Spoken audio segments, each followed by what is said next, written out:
Imagine waking up to a business where your phone rings because people trust you, not because you spent 3 hours cold calling them before breakfast. In this video, we're going to unlock the specific reasons why the top 1% of agents never have to chase a lead and how you can shift your positioning to join them.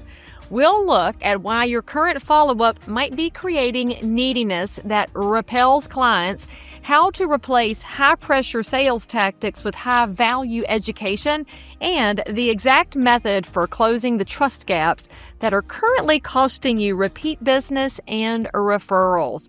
By the end of this, you'll know how to stop being a recruiter and start being a supported community leader. I'm Lee Brown. I've been a realtor for over 26 years. I've sold over 4,000 homes, and I've worked with and spoken to thousands of real estate professionals across the globe for decades. I know I don't look it, but it's true.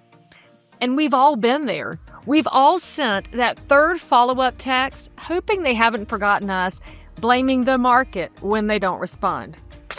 But the hard truth is that chasing business is usually a symptom of a much deeper issue. You haven't defined who you actually are in the marketplace. When your role and your brand are fuzzy, your outreach feels like a demand rather than a service. This is pull versus push. Imagine that persistent door-to-door salesman. You aren't looking at what he's selling. You're just looking for the deadbolt because his presence feels like a nuisance, not a benefit. The shift happens when you decide to be the safe, steady option before you ever ask for a listing. Real confidence creates safety for the consumer.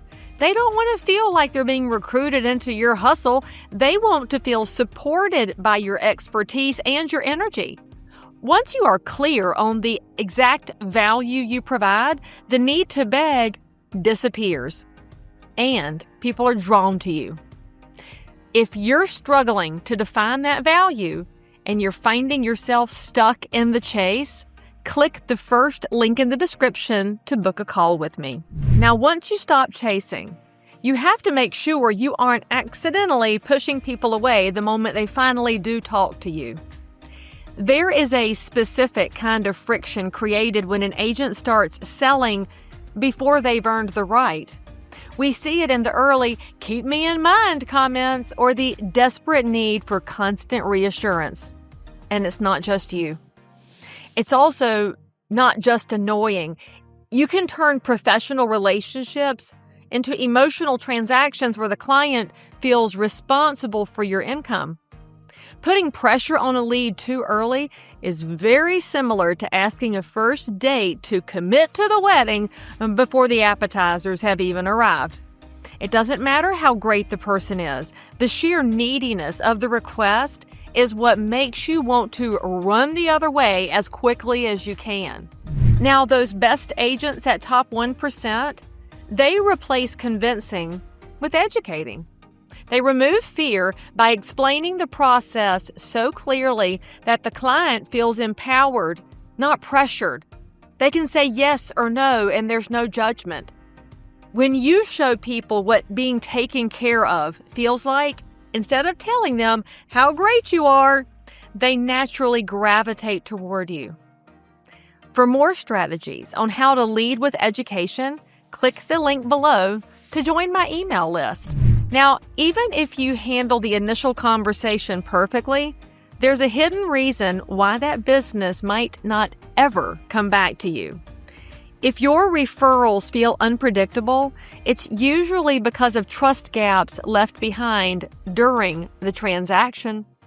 These gaps happen when the reality of a messy deal doesn't match the exaggerated expectations you set at the beginning, or when the relationship abruptly ends the second the commission check clears.